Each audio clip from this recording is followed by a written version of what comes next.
The following podcast is sponsored by Basico. At Basico, we understand your needs and pain points. Our expertise in CFO services, legal, finance IT, and people and payroll helps drive your business forward by inspiring change and challenging norms. We believe in deep explorative discussions and critical angles, the same spirit that fuels the Only Constant podcast hosted by our own Lasse Rindom. Discover more about Basico's vision and services at basico.dk. And if you like what you hear in this episode, please don't hesitate to share it with a friend.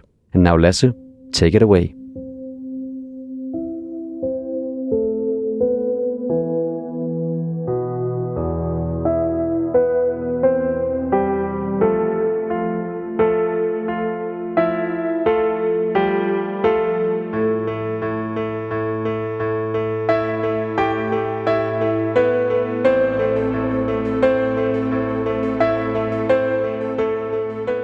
You are listening to The Only Constant, a podcast where we go beyond the usual discussions in technology and business and aim to explore more than explain. Join me for engaging discussions with a diverse range of global thought leaders as we seek to uncover new perspectives and insights in a free-flowing conversation. My guest today is Elin Hauge, and I am your host, Lasse Rindom.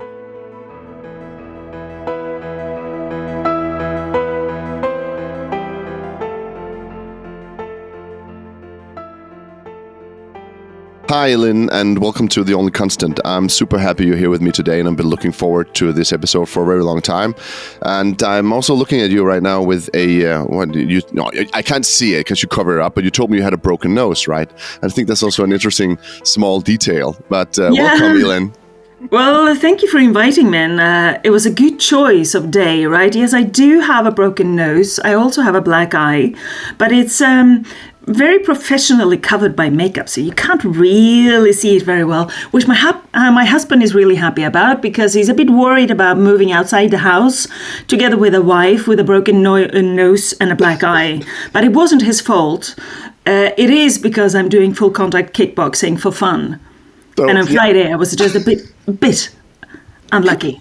And I think I'm going to ask you about that later today, right? Why and how and all that relates to everything. But let's start somewhere else, Elin. So, Elin, what is the cost of being wrong?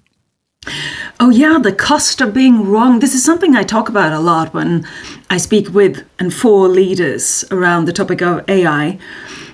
I've always worked with numbers. I've had a couple of master's degrees in numbers, so one in physics and one in operational research, which is really about applied mathematics. And all through my career, it has been about using data for some business purpose, to help making decisions or to automate something, or to optimize resource utilization or whatever. But what is essential when it comes to using mathematical algorithms applied to large amounts of data and digital processes, and like we do in AI, it's important to understand that this is about probabilities. These are prediction models. And when something comes out with a probability of being correct, say 85%, just for the fun of it, then there's always a probability of that outcome also being wrong. And in the case of 85% probability being correct, then there's a 15% probability of being wrong. What happens when you make a decision based on that 85% prediction and it ends up being wrong? I'll give you an example. So in Spotify, there are a lot of AI in the recommendations that you get as a listener, right? And what if Spotify recommends you to listen to something that you really don't like? What happens? What happens? That's not, I'll just move on to the next song. Oh, right, exactly. You'll care for about a fraction of a second and then you'll forget about it. What happens when you use algorithms to make decisions about, say, social security benefits? Yeah, then you're obviously in another territory, right? I think I get where you're going. Or perhaps about preventing fraud in social security. benefits. And fraud prevention in social security benefits and in insurance is extremely important for our society because there is a lot of fraud in these payments. And digitalizing fraud prevention is essential when you digitalize these claims processes. You can't digitalize the processes without also dealing with and mitigating the fraud, at least trying to mitigate the fraud. But when you use those algorithms to try to prevent the fraud, you might also end up with, you wouldn't accuse the user of fraud directly because that would be illegal, but you would have to somehow have another loop, another process where a human has a look at the case. But a few years ago, there was a case with the Dutch Tax and Customs Administration where they did use some algorithms called SIRI, the system, to detect and mitigate fraud cases. And they falsely accused 26,000 families of fraud. 26,000 families. And the challenge, like the core here, was that they only deployed the system in areas with low average income, many children, and non-Western immigrants. So you ended up with a very severe case of bias and 26,000 families falsely accused of fraud. The end of this story was that the Dutch government had to resign. Right? So that's the point. In the Spotify case, you care for about a fraction of a second. In the Social Security case, the top administration, top leadership need to step down. Yeah, exactly. Yeah. The underlying mathematics are not that different. And so these are two extreme examples of the consequence of being wrong. In some cases, it doesn't matter. In other cases, it matters a lot. And as a leader, when you decide to deploy AI, have you thought about the implications of being wrong? Because you are going to be wrong X percentage of the cases. So two or three questions already, right? So, but for one thing, a lot of leaders will be asking about the confidence levels, right? And that's the problem. And I think I want to touch on that as well, because generative AI doesn't give you these confidence levels. It doesn't give you 85. I'm 85% sure. You can't trust that if it tells you that, because you don't get that from these models. But also, are leaders even asking the right questions if they're asking for confidence levels, right? This is a risk scenario planning thing, right? Yeah, and there's a confusing thing called the confusion matrix. If you ask the analysts and the data scientists, they will talk about the confusion matrix, and it is really confusing, but because it is about the consequence of being right or wrong. When you think you're right or wrong, what actually happens. So what is that? What is the confusion matrix? I never heard that before.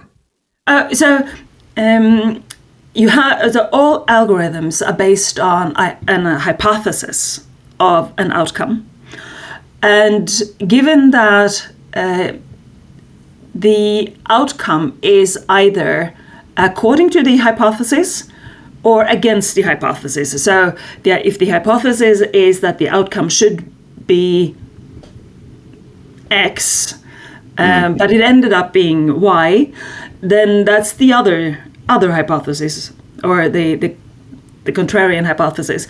But then the actual outcome might be according to the hypothesis, or it was according to the contrarian hypothesis. So you get a 2x2 dimensional matrix.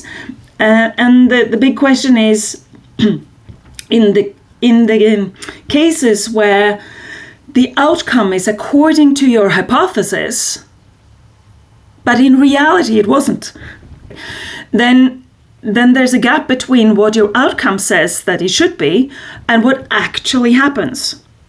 So it's just because your metrics are not necessarily measuring what is actually valuable to measure here, or what is that?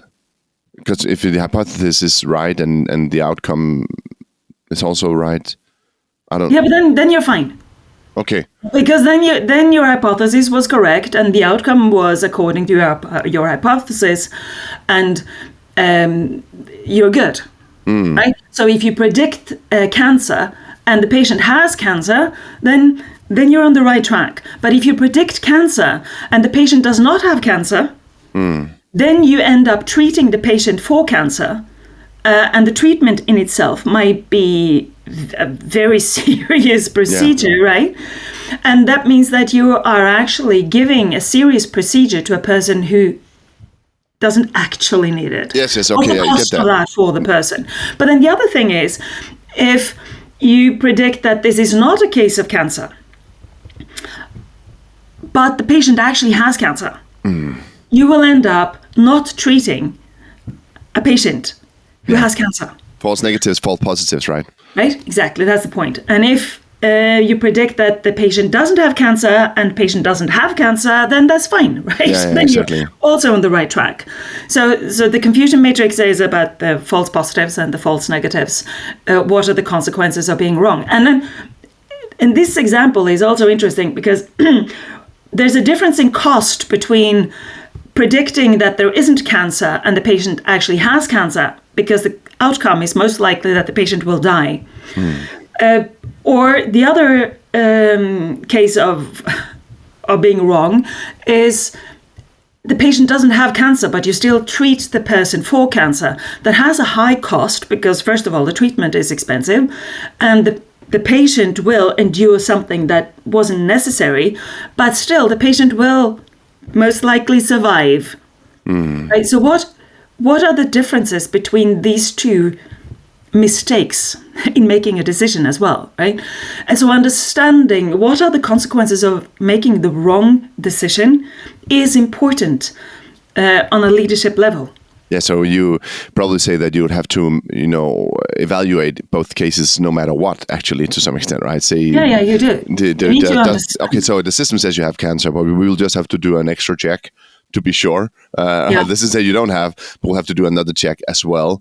But that's where also, then we get into utilitarian territory, right? And does it make sense? Or, okay, we lose one or two people. Oh, that's okay. Or is that okay? And when is that okay, right? That is the big question, right? So this is the whole risk strategy level when you're applying things like machine learning, AI, but also things like generative AI, where you'll have the same kind of hypothesis and outcome predictions, even though you can't see the confidence levels, right?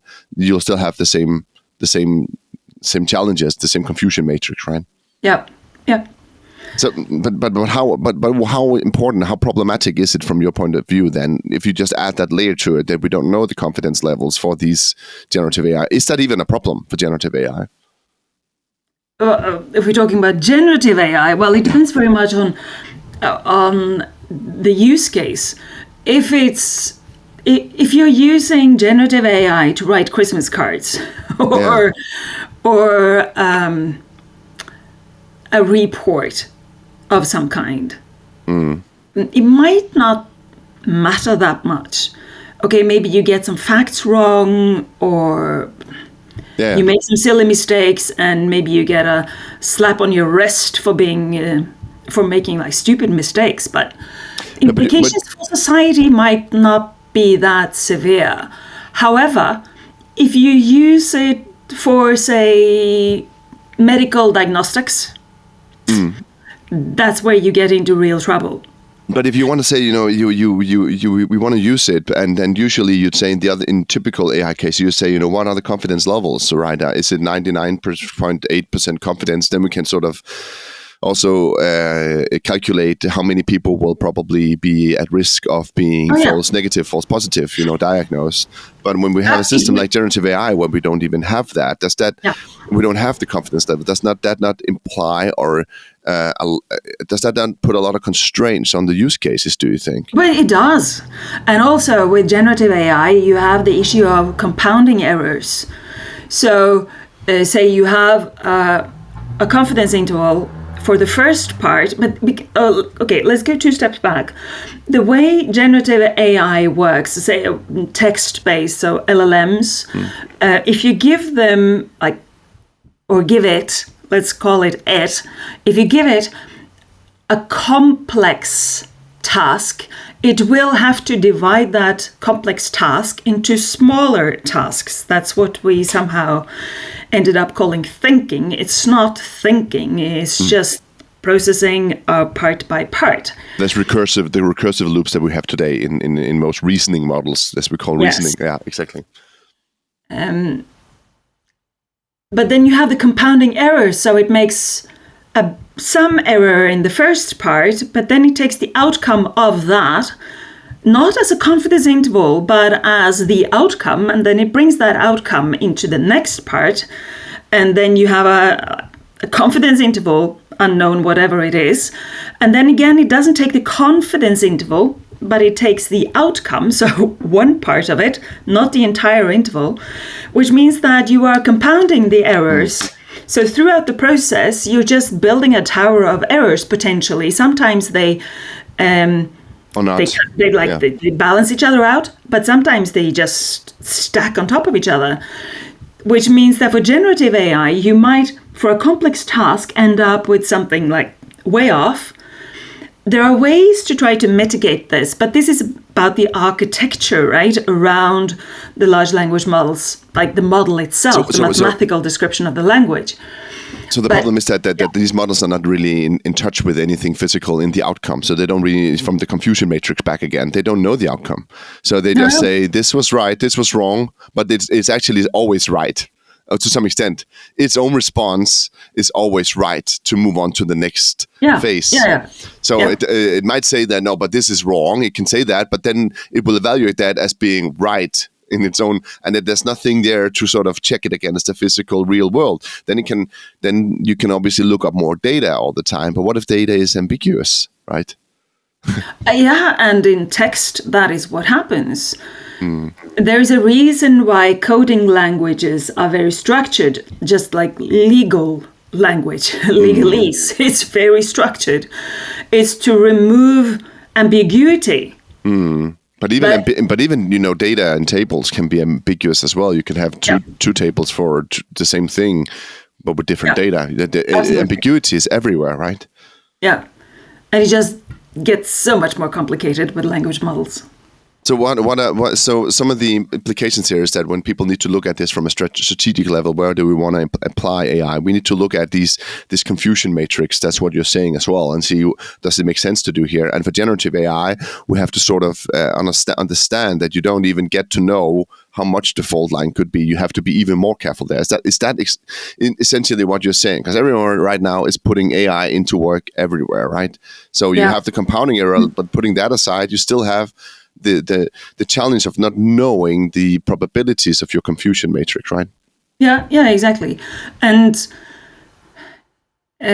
so for leaders, my claim is that most leaders don't have sufficient understanding of how the mathematics work. I mean, and they don't need to have a master's degree in maths. I do, and I'm still not able to follow all the technical details, but at least I'm able to, like, conceptually get the gist of what's happening in the different models and in the different processes.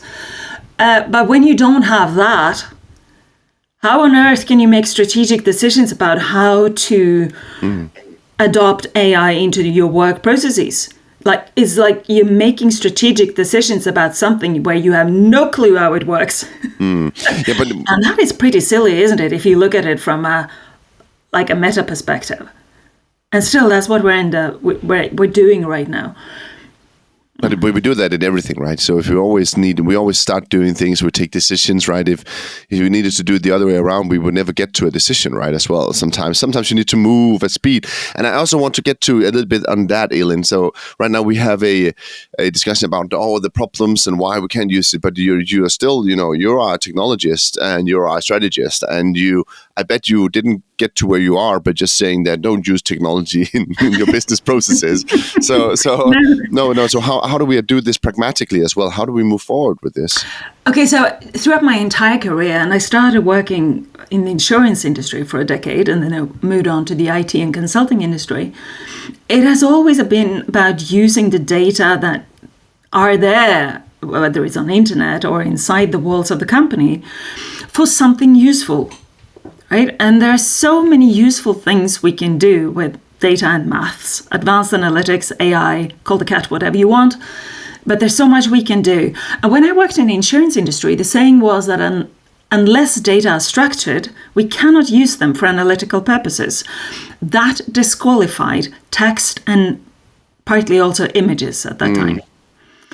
And that no longer holds true. Now we do have this ability to use text and text-based data for analytical purposes. And that opens up a treasure trove. I mean, it's amazing. There's so many things that we can actually do. It's just that you need to do it whilst also understanding the limitations of using prediction models. And if you do that wisely, there's so many things that you can achieve. And I think there are many use cases that we haven't thought about yet. Because would you call Gen AI a prediction model, Elin? At the core, there's a prediction model. And then around that core, there's massive It's thinking, right? It's thinking, right? There's massive architecture. Okay. And that architecture consists of so many moving cogwheels and bits and pieces. So that also has significant impact on the capabilities of these models and also on the lack of transparency of these models. Yeah, and that's a big problem. Is that lack of transparency maybe the biggest detour from previous AI? Because I think a lot of people are like, oh, and you also said that how can you make decisions on AI if you don't know math or any kind of statistical AI model development techniques or something? Okay, how can you do that? But still, there's something completely different here, because what we're having here is you don't have these transparencies. You don't have there's a predictive model at the core of it, but then there's so much else around it. And I think I always have this feeling that, you can say that this is just AI, like the usual AI, and because you used to work in AI, you'd know a lot about generative AI. But at the same time, it feels like a completely different beast. Do you get where I'm getting at? Do you have that same feeling? Or I don't know, am I in the wrong here? But for me, it seems like it's something else. It does something differently. It does something it doesn't give me. Some opportunities it gives me. If I accept the volatility of this, it gives me tons of opportunities, much bigger opportunities than predictive analytics used to do. I think we need to then step outside of the technology box and look at what language really is. And if we go back to Plato, one of the things he did was to create to try to create a written language that represented the ideas they were discussing. And he worked on how to create a language to explain abstract models and concepts. And they hadn't really done that until he started doing it.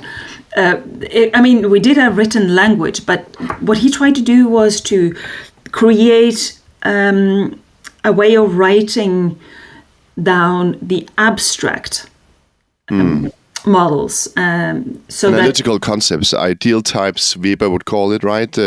Something like that, right? The philosophical ideas. The ideas in the world, right, where we have manifestations in the real world, but you have the idea of the cat, right? Yeah. Which is the cat. And then you have multiple different cats that you can see, but they don't, each of them owe something to the idea of the cat. So he tried to make the idea of the cat or define the cat, right? Yeah. That's then throughout, those 2000 something years since then, as we have developed religion and philosophy, we have also developed language in parallel to explain and to put into writing how we also develop and progress our thinking about these concepts.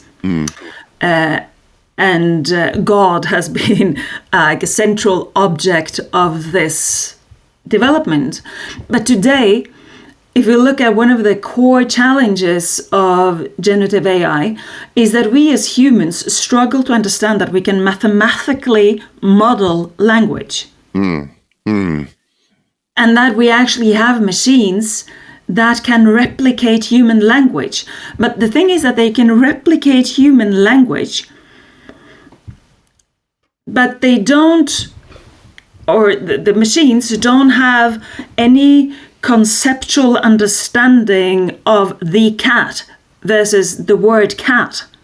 And this is where it becomes complex when we start discussing what can these models actually do. There's a difference between the menu and the food. Yeah. And we instinctively end up discussing the food when the machine gives us the menu.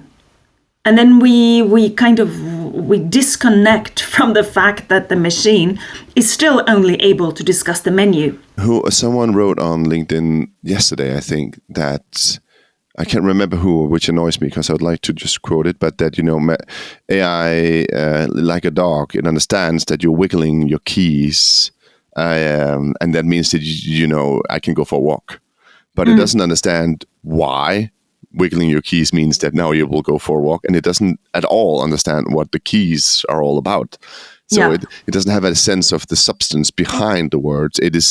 I've actually called it this before, I think, on the podcast as well, that these models are signifiant machines, right? Signifier machines, not the signified. They completely lack the signified, and that's why we also had this in the confusion matrix before. We said they lack the outcome layer. They only have, this is true because I said it's true. Move on. They don't know. They can't really measure it up against, except if they have it in the data, they can probe. But if they can't probe the right data, then they will just assume that whatever they said was true and move on. So there's this, right?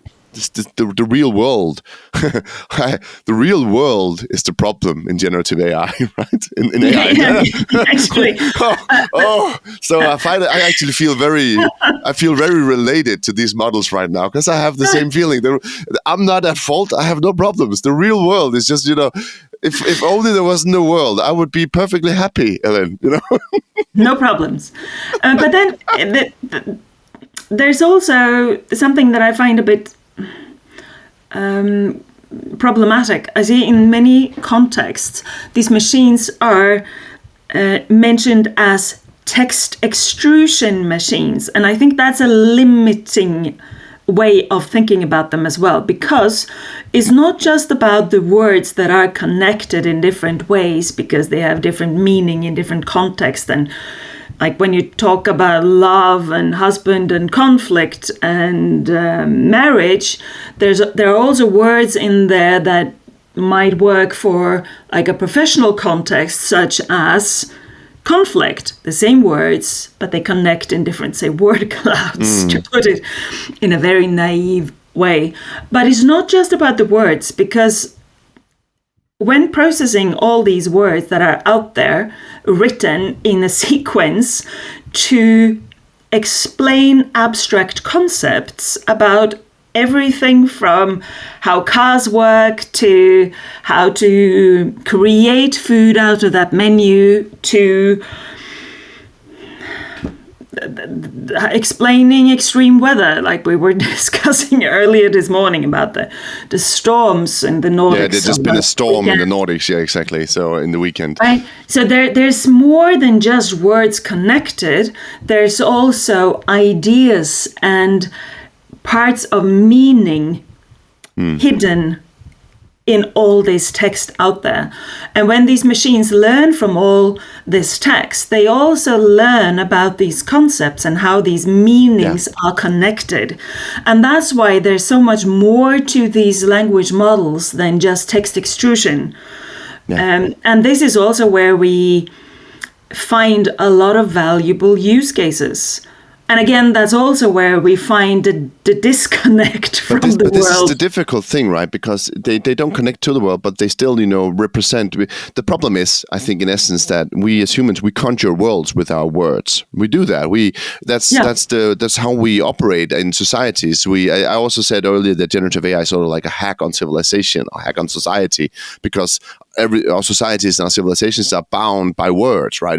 They are made by words. It's me saying to you, we'll meet here at this specific time to record a podcast, and you'll be like, oh, I completely understand the concept of a podcast. I also know the concept of time, and I know, all these things, and we can say in the future at some point this will happen. But if you didn't have any language, we couldn't plan that. None of this would, So we're conjuring up worlds all the time with words. But these models, and calling them stochastic parrots or whatever we could call them, it's just, that's the technicality of it. But the problem is that they conjure these worlds. And I think Anthropic did a study last year, and they still do that study, where they try to understand what concepts are in these mind, what do they actually know about emotions or conflicted problems or paradoxes. They understand these topics. They understand the topic of a god. They understand the topic of a house. I would say they don't understand. They don't understand the way humans understand. No, but they connect it together. They have a cluster. Yeah. They cluster these meanings together.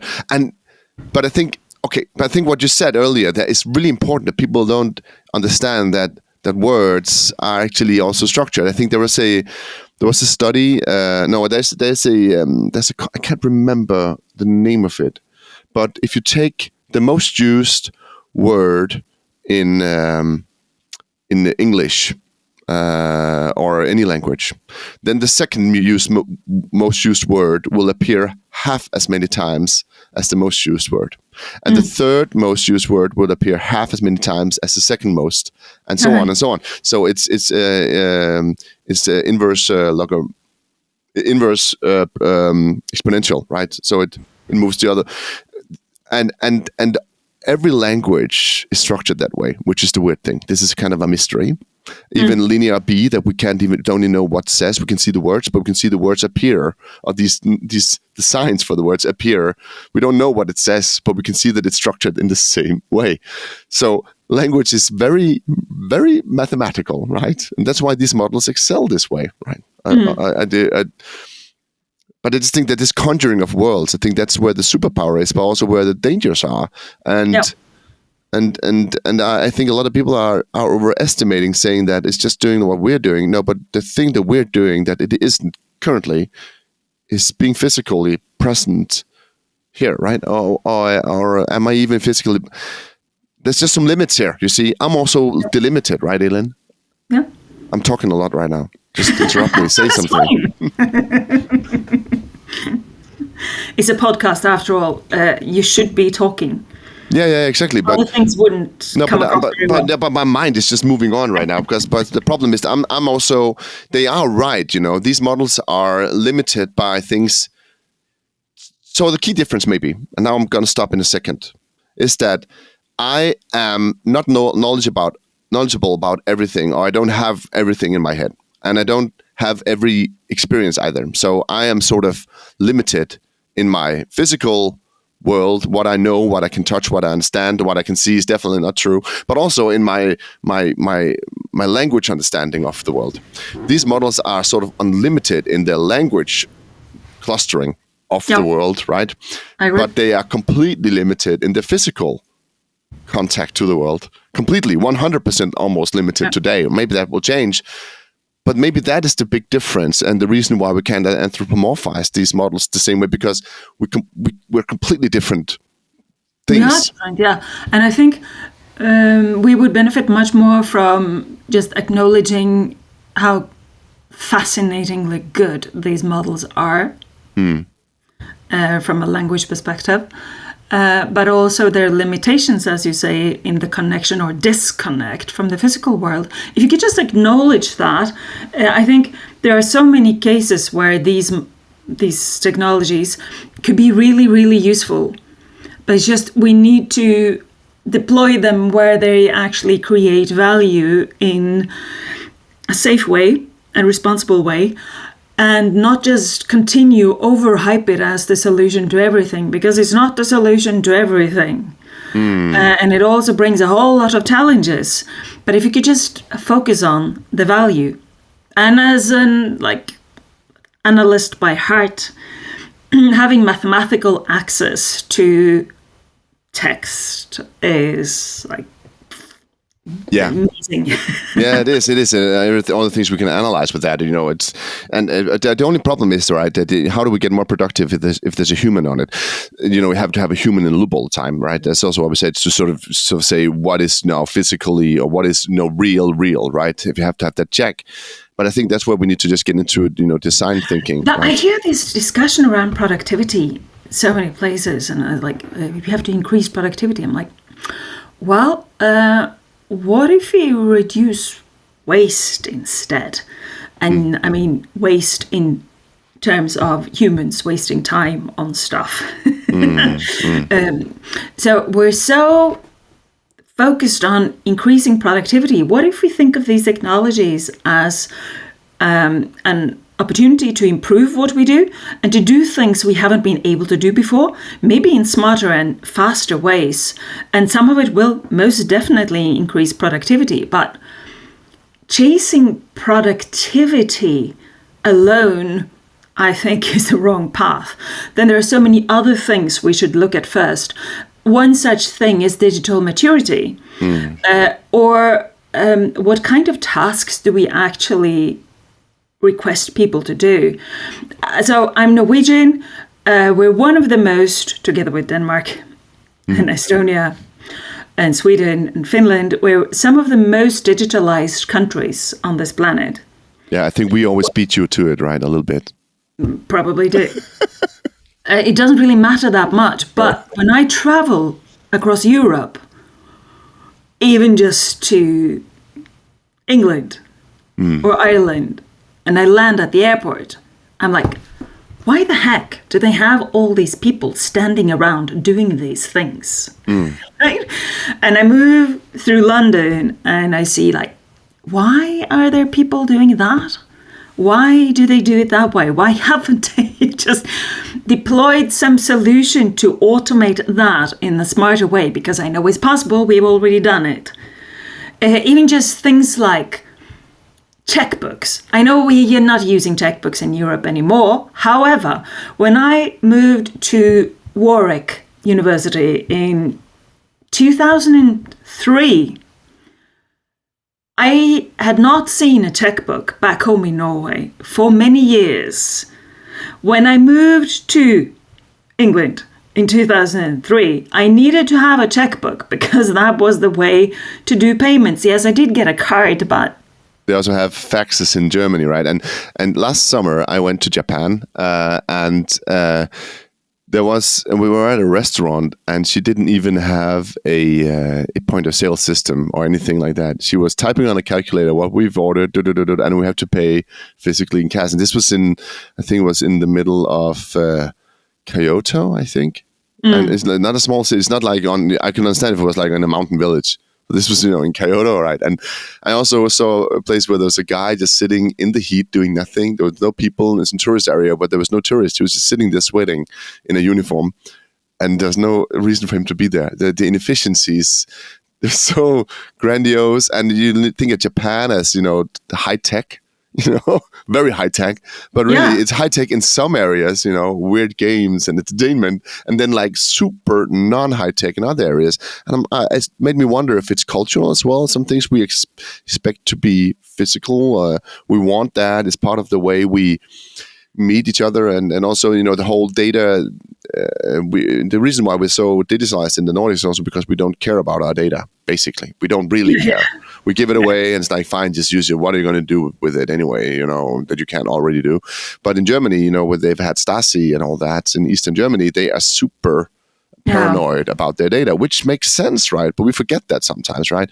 We forget that people have been a lot of people lived in a lot of areas and a lot of countries where there have been totalitarian regimes with surveillance police and all that, very strict surveillance police. We haven't had that in the countries you're mentioning, maybe except for Estonia, but all of the Nordics have been we've been sort of, just I know you had some war in Norway in the Second World War, and Finland had a big war, right? But most of the time we've been sort of surfing through the 20th century, right? Just in Denmark, we have a big TV series about the Second World War, where in the end they're like celebrating that they can finally have real coffee instead of this fake coffee. Like that was what the big pain of the Second World War in Denmark, that we didn't have Java beans. We had some kind of crappy. And I'm always, I'm a historian, right? So I'm always like, that scene is just so embarrassing because, just look at Europe and see the devastation, 40 million people on the run, right? And you're talking about coffee, really. But I think that tells a story as well about the cultural thing about these things. Don't you think so in digitalization? Yeah, absolutely. And I really do I do think that we need to look more at how our societies work and look at how can we do things smarter in general in society to increase productivity, if that's the goal. And I think there are so many things that we need to do before deploying massive AI solutions. There are like very basic stuff that we need to solve first, which would eventually also structure data in a safe way so that in the next step we are able to actually use digital technologies, including AI, in a better and safer way. But you talk a lot about trust. We talked about trust. You're trusting the models to know, and transparency. It's all about trust, right? And I just want what I just said. Trusting the data. So you also serve on a lot of boards, also in technology companies, and I think you're a voice also in society in Norway. So for me, we have these things where we at one point want to use these new technologies, generative AI is coming out from big tech, and at the same time, right now we are very wary of big tech is being politicized as well. Right. So how do we move between that? Elin, should we start being scared of our data, start being scared of big tech, or should we just adopt these new tech thing? So the convergence of these two trends, right? Tons of tech, tons of distrust, mistrust. What do you think? That's a good question. We need to do both. And let me start with adoption of tech first.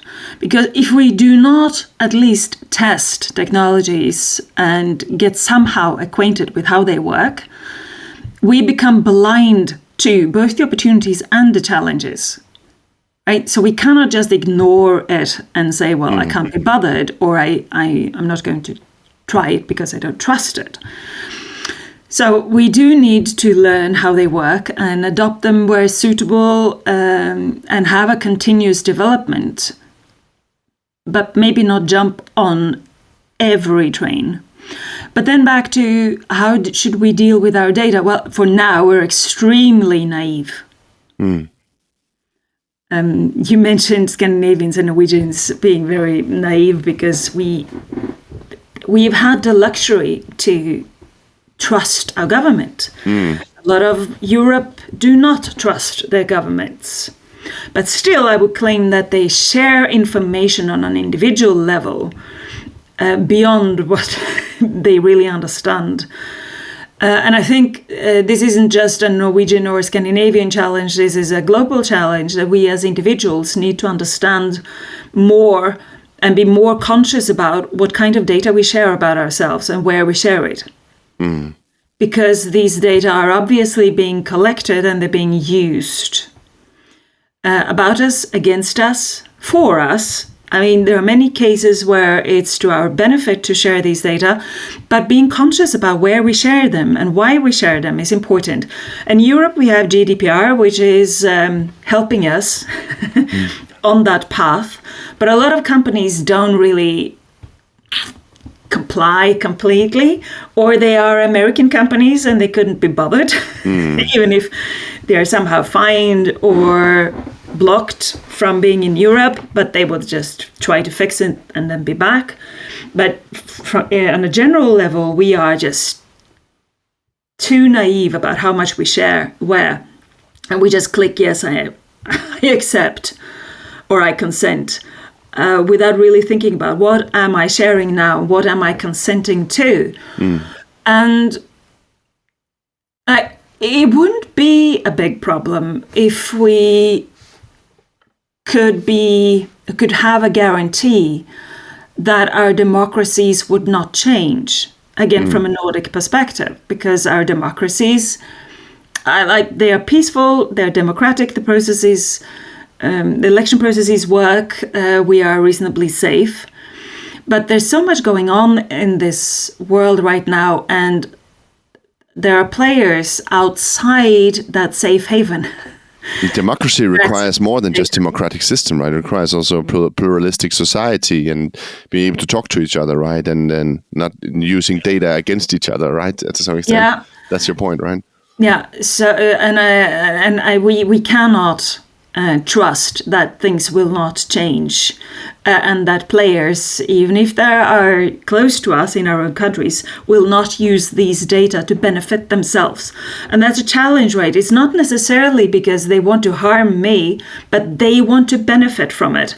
They want to benefit from using information about me to target me, to somehow nudge me, make me buy stuff, influence me. And that's the worst part, right? The influence.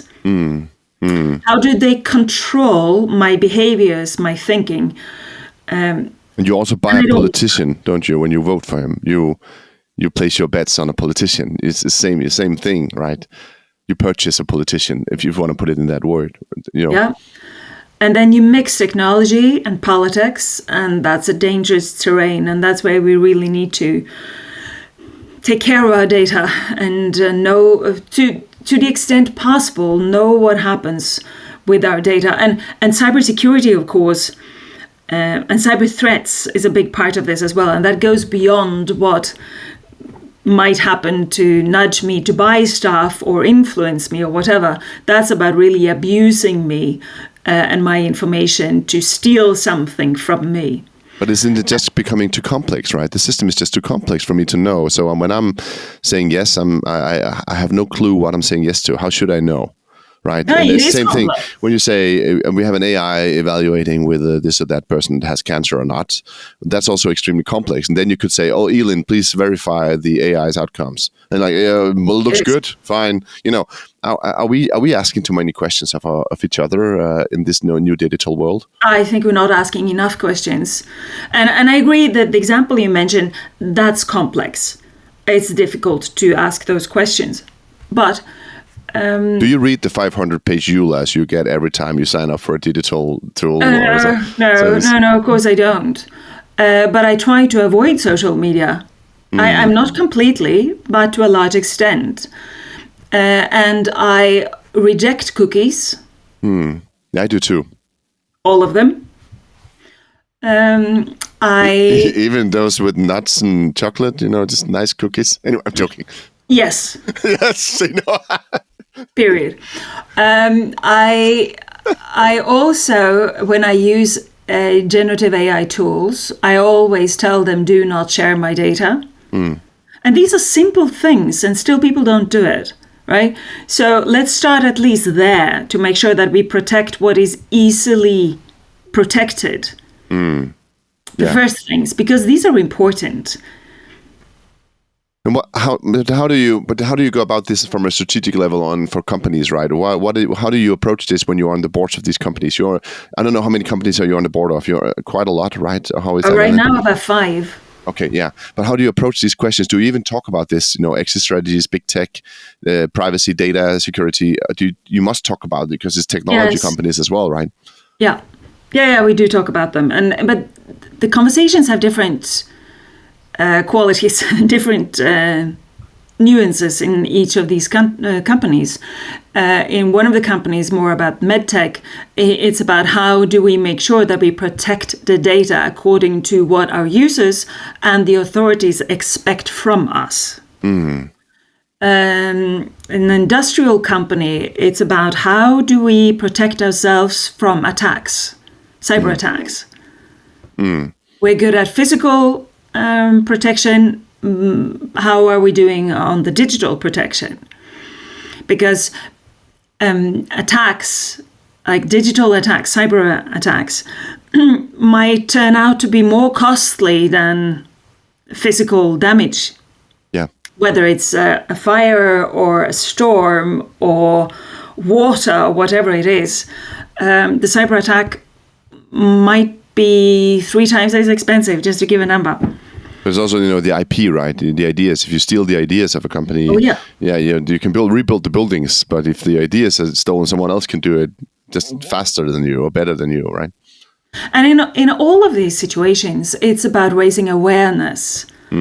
Because my experience speaking with a lot of boards, and I'm also on the board of a company doing board recruitment, and we have a lot of discussions with companies. It's very meta.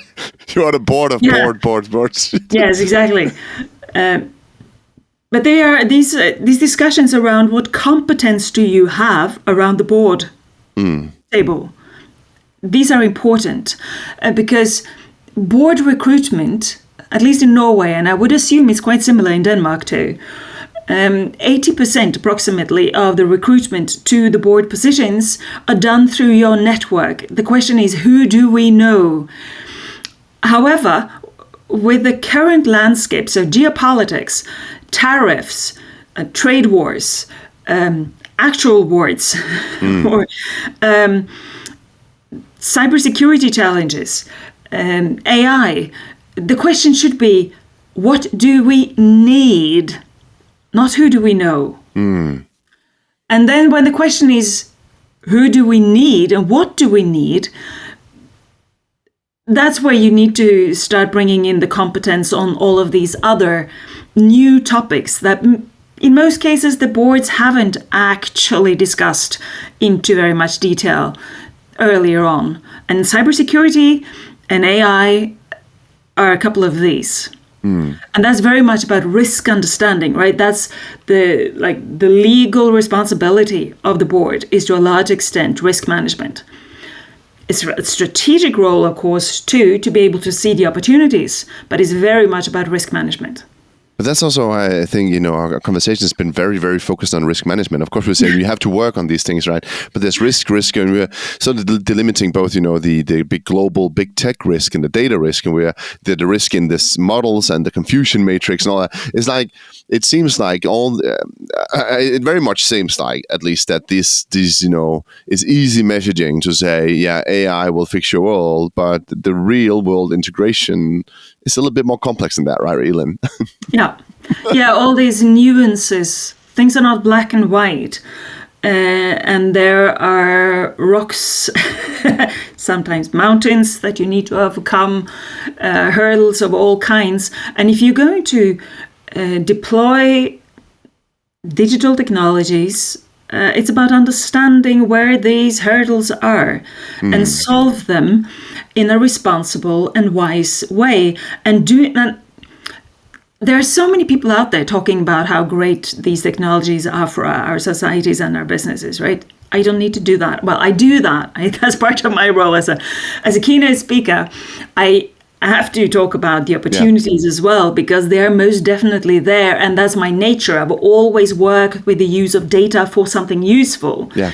So I am passionate about using these technologies, but we need to use them wisely. And a lot of the use cases out there and a lot of the decisions made for their deployment are not as wise as they could have been. Is that a nice way of putting it?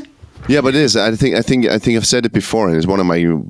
It's not a catchphrase, but it's not, because it's not really a phrase. But it's my way of thinking is that if I believe that this technology is so great and it will go to scale, then it's not about me. I don't need to push it to go start running down the hill. It's already on a down the hill movement. It will be fast in no time.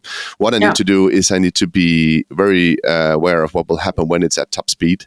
What will happen when this scales? What are the pitfalls that will unfold? How can what can I actually right now predict will happen when this AI thing is running at 200 miles per hour down this trajectory, because it's going to move that fast? Well, then we need to find out how to stop it there, how to make friction, how to avoid it hitting into houses and people, and I think that is the pitfall discussion. That's also why we're having this discussion about risk. It's not about saying that we're not advocating for it, because obviously I'm advocating for any tech that makes anything easier, faster, better, right? But I'm just also saying that we need to advocate in a way that we will not regret it in 2 years. That's the point, right? Yep, exactly. So, Elin, On that, regretting, how do you actually feel about kickboxing with that nose?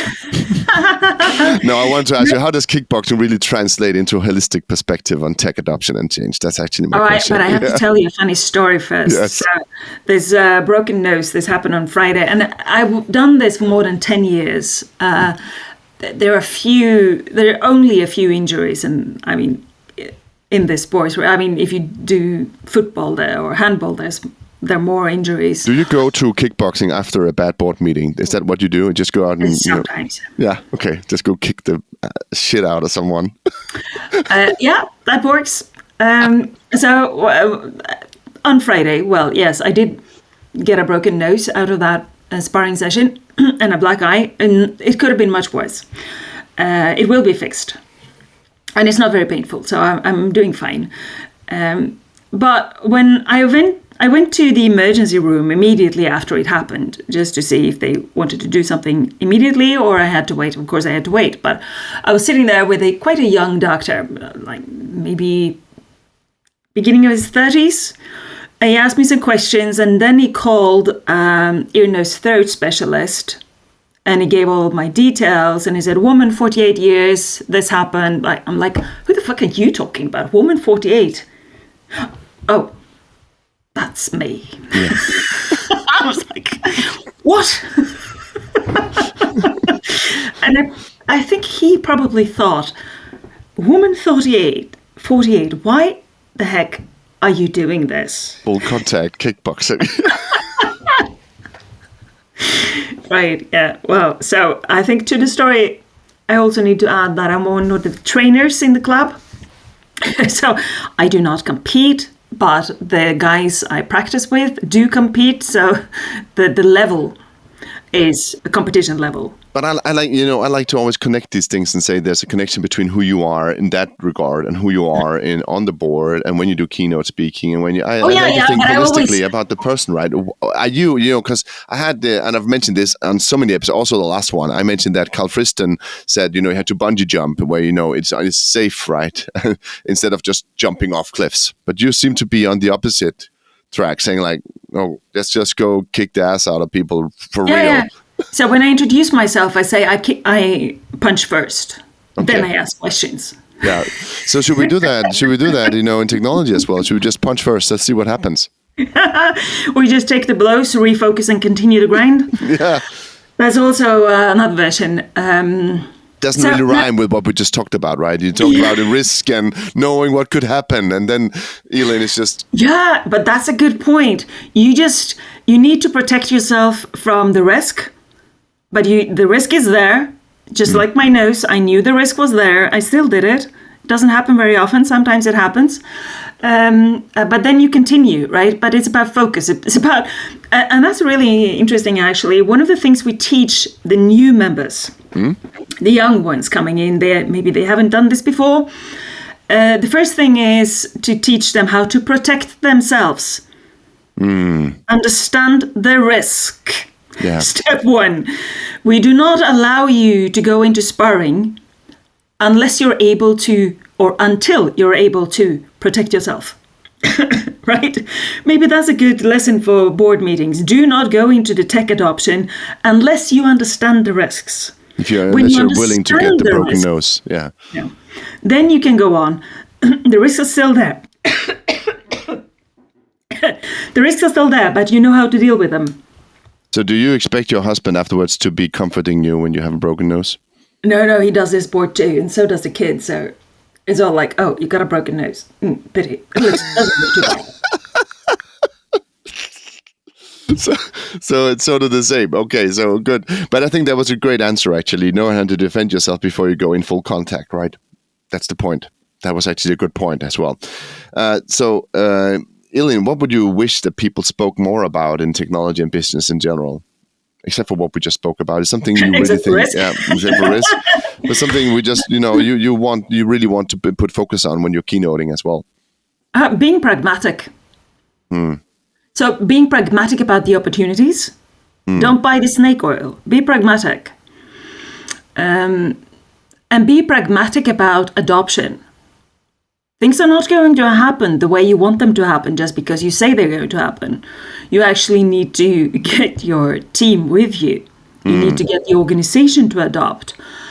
And also be pragmatic about what they are going to do if you do nothing, right? Because you end up with shadow AI. Simply because, apologies, the autumn flus going around, right? I know. And that's another thing about kickboxing. When you're in the gym, you get the sweat and whatever virus is there stamped from one person's face to the next person's face, right? And all through the gym and all through the town. So you get all the viruses that are in the room. You just get them stamped directly onto your smashed directly into your face. Okay, great. Yeah, so I apologize for the coughing. Germ boxing, great. But being pragmatic, it might be tempting to just, for at least some leaders, to ignore this AI thing and just hope that it will pass. And hope that somebody else will solve it and that the board doesn't really need to think about it. But then what's going to happen is that because your employees, they have a life outside your work as well, so they have picked up on what these tools can do. They're going to test them. To a large extent, they're going to use them as well. And if you don't have a plan for how to offer them a solution to use these tools within the context of the company, they're just going to do it their own way. Yeah, that's right. So be pragmatic, be realistic about opportunities, limitations, and what people are going to do. That's a good and valuable lesson as well, and also something. But how does it? I just think that a lot of people are so focused right now. I talk to a lot of business leaders where they have AI as a focus, and AI is something they want to talk about. If we would say we want to speak AI with them, we get into meetings. It's on everyone's agenda, right? But I think they're looking for a way to sort of unlock this pragmatism that you're talking about. I think that's the challenge right now for a lot of them. They're walking in a dark room and they don't know when they'll touch anything that makes sense, right? So the AI literacy on top level is missing. But do they just need to take a prompt course, or what do they need to do? No, exactly. Because the problem, they didn't go to IT. They also had an IT literacy before that. It's not like they knew everything on the CIO plate, but suddenly they're in a room where they have to talk about these things, right? And so can you talk AI if you don't talk IT? No, not really. But to some extent. You can manage without... but can you talk AI if you don't talk business then? No. And you need to understand a bit of statistics, a tiny bit of statistics. So you need to go both, right? I'll give you an example. So we have an old house, a summer house in the forest, just a couple of hours away from where we live. Every Norwegian have, yes. Yeah. This is on the border to Sweden. And we need to replace all windows. And my husband does it himself, which means that we replace a couple of windows every summer. And so he was doing that. He was replacing a window and I was just watching him. And I understand what he's doing when he does it. And he explains some things to me, and sometimes I need to help him a little bit. And he says, well, do this, and then we do this, and does it look right? And is it correctly positioned and all that? And I can look at it and say, well, this looks sensible. And when he needs tools, he uses those tools in a certain sequence, right? When we talk about AI, and I always encourage discussing AI in the context of solving business problems. Right. So discuss first, what is the business problem? The business problem of my summer house is to replace those windows. But then what often happens is that these leaders in the business context, they turn around to look at the AI toolbox. I often talk about the AI toolbox, but they look into that toolbox and then they look for the window replacement tool. Right? It's like if you ask me to change a window and I go looking for the window replacement tool in the toolbox, There is no window replacement tool. I need to understand enough about how to replace a window to understand which tools do I need to use in which sequence. Yes. Right? So you can't be just completely green about changing windows if you're going to change a window. Which means that in the context of AI and business, you need to understand enough about the various AI tools and the advanced analytics tools to understand, at least to some extent, which tool you need to use in which sequence to achieve your business goals. If you go back to literacy, this means that it's not about the prompting course, it's actually much more demanding. And this is the challenge that leaders are facing right now, that they actually need to understand a bit of mathematics, just a bit, but still they do need to understand a bit of mathematics and statistics. They do need to understand a bit about information management. They do need to understand what happens to the data and the data flow through their company, the piping of the data in their company. They do need to understand a bit about how these data flow through the systems and interact with their customers and their employees and other systems throughout the work processes, to be able to understand what kind of data are we actually dealing with here. But this brings out, a very, very interesting question, I think, and also for you, as as you're sitting on all these boards, and being the board of the board selection board company as well,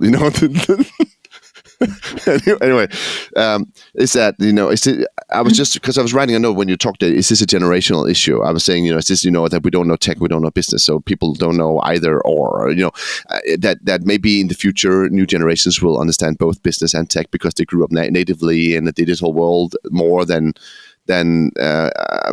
me, maybe. I grew up quite digital, but some of my peers, from my same generation as me, I'm from 1983. They didn't the same way. So there was a bridge there, sort of, right? But then I thought, but maybe that's not the answer, because you're saying you need to understand this and this. You need to understand things a little bit more. So you need to have these extreme T-shaped employees, right? Super I'm T-shaped. going to use a kickboxing example. Yeah, but the super T-shaped one. But the problem is, if you get super T-shaped, you lose some of the depth specialities, right? Specializations as well. You can't. There's a limit to our attention, right? It's all an attention game, isn't it? Okay, use the kickboxing example. I think in the future it's not T-shaped; it's fork-shaped. Fork-shaped. Yeah. You need to have depth knowledge about several areas. Yeah. And then you need to bridge these. But is this possible? We have to. It's possible. It's most definitely possible. I'll come back to that. But so the kickboxing example. So I'm 48. Most of our members are like teenagers, 20s, some in the 30s. And then we have a few members who are like mid-40s, 50s. And some of these guys in their end 30s, beginning of 40s, they come to me and when I push them as a trainer, they say, I'm too old. I'm like, come on, I'm 10 years older than you. Shut up. Just do what it takes, right? And it's the same thing when it comes to these boards. They can claim that they're old, you need the young ones. Like, shut up, just do what it takes. Because these young ones, they don't understand the role of mathematics and the dynamics of using big data to make decisions on individual level. That's what is really the essential part of using prediction models to make decisions on individual level, right? The young ones don't understand that. They don't understand the consequence. They haven't seen the consequence at scale. No. That's and the thing. They don't understand more of the maths than the old ones do. They did grow up with the digital screens, yes, but it's more a swiping motion, digital screen, and social media. So they are not the solution. The solution is that we all need to take part of this with different skill sets. So the grown-ups also need to take part of this and lean forward. And unfortunately, it's not about a 5-minute prompting course. But now, Elin, it sounds okay if you take Elin out of the equation here, because you are both, a kickboxer, full contact kickboxer. You are a trainer at the kickboxing institute this thing, a facility, whatever, the club. You are also on multiple boards. You are also on the board of boards, and you are also you also have multiple master degrees, and you do keynote speaking. I'm a law student. And you're a law student as well right now, right? Exactly my point. So if you take you out of it, right, most people expect AI to give us less to do, but it sounds like you're saying that AI and new technology will give us even more to do. We need to, get into, take more masters, more education, be more aware, spend more time being able to say what is good and what's bad, basically, right? So, I have 3 C's. Yeah. And those C's are consumption, it's comfort, and convenience, right? And we both have worked in consulting, and we know that development and design of products and services has convenience at its core, right? Because all products, all services need somehow to be convenient to convince the users to actually use them, or the customers to use them. And then the target, the ambition for most of these products and services is to somehow increase consumption of something. It could be public services, or it could be to buy more Coca-Cola, whatever. It's about consumption in most cases.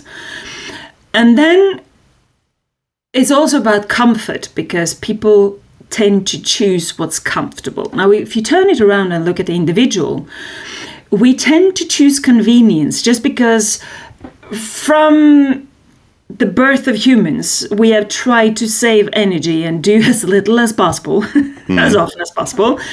And that made sense in the Stone Age. Doesn't necessarily make sense anymore, because convenience today very often means ending up on the couch, binging Netflix series, because that's more convenient than it's also other comfortable. Things. It's comfortable. And we eat convenience food. We buy ultra-processed food because it's convenient. We think it's faster. We think it's cheaper. We think it tastes better. Well, it does if you don't know how to cook. And then consumption is a massive driver in our society. We want more. And maybe the American society is even worse, because that's built on consumption. So consumption is kind of what drives our economies. So these 3 C's, the convenience, the comfort, and the consumption, becomes a hindrance when we as humans actually need to develop more. And AI is sold from the tech giants as convenience. We can just lean back and let AI do things. But if we do that, we become more lazy, and we also become cognitively lazy. We get brain rot, and then we also become incompetent in dealing with these technologies, because we don't build the skills to understand how these technologies work. So this means that we as humans need to learn more faster throughout our entire careers. We need to rethink how we educate, but we also need to rethink how we learn. Unfortunately, this means that for us grown-ups, we need to choose between binging Netflix and reading law, or whatever you want to learn. Right? Now you just bumped me into the grown-ups as well. I'm only 41, Elin. I'm a youngster here, right? So, but I get your point. I get your point. We need to start.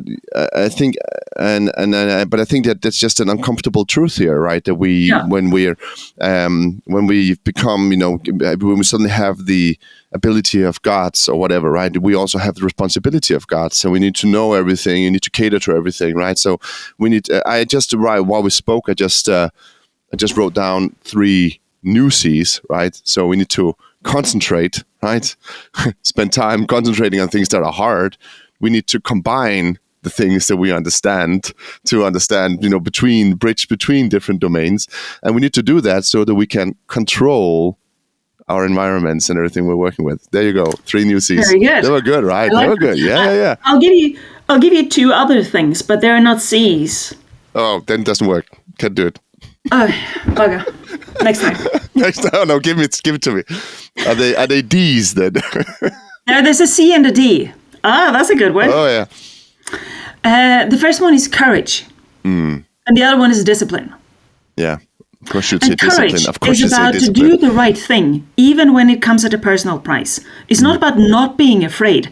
It's about doing what you know is the right thing to do, even if it has a personal price tag. Yeah. Yes. You might become unpopular. It might have repercussions. You might get a kick on the nose.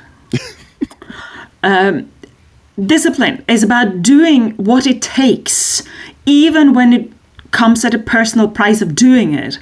And my husband's son is 14 years old. He also goes to the same fight club. He trains with me. He struggles a bit at school. Not uncommon. He's a 14-year-old boy. He doesn't love homework. Right? But he would like to get better grades. Now, he's been going to the same fight gym for as long as me, almost. I started a bit earlier than him, but in this club, he's been since he was 6 years old. In the beginning, he didn't, it was like, oh, do I have to? Yes, you do, because you can't sit on your bum and watch TV. But since he started practicing with the grown-ups a couple of years ago, that's when his fire was ignited. And he learned very quickly that if you want to become a good fighter, you need to do those 50 push-ups. You need to do that grind. You need to do the hard work if you want to become a better fighter. And then we talked about schoolwork and to just give him something that he could understand or why it was important to do the homework. You have to do the work if you want good grades. And so we started off with his German homework. And he ended up getting a really good grade. And so it was for him to understand, okay, I have to put in the hard work if I want that result. Yeah. And that's obvious, right? But still, a lot of society has forgotten that. We kind of remembered it when we were in school and we got grades on whatever we did. But now, oh yeah, we would love to learn more about AI. But only if I can get it in 10 seconds on a TikTok video or something like that, right? And I've quoted Carl Friston a lot for this quote, but he said in my episode with him that if it takes more than 5 minutes to understand, it's probably worth your time. And I think that's something that we should actually do more. And I think also that's one of the reasons for my podcast, both the long tail episodes and the deeper discussions. It doesn't have to be clear cut answers, right? It's difficult. It's difficult when it's difficult. It's okay that it's difficult. When it's complex, it's okay that it's complex, right? It's okay that it requires some discipline to understand or something you have to look up afterwards, right? That's the point, right? In the future, right? And I think courage and discipline is really, really good ones to add to the mix. So we have 4 C's and a D. That's great. I love that.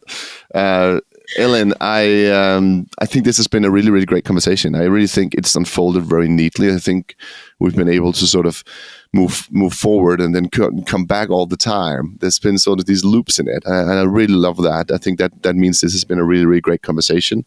Even though now you've spoken about Fight Club, and I know you're not allowed to speak about Fight Club. Isn't that a rule, or is that only in the movie? No, I can talk about it. Absolutely. No one talks about Fight Club. I think that it was just, anyway, first rule of Fight Club, right? Anyway, sorry, that was movie reference. But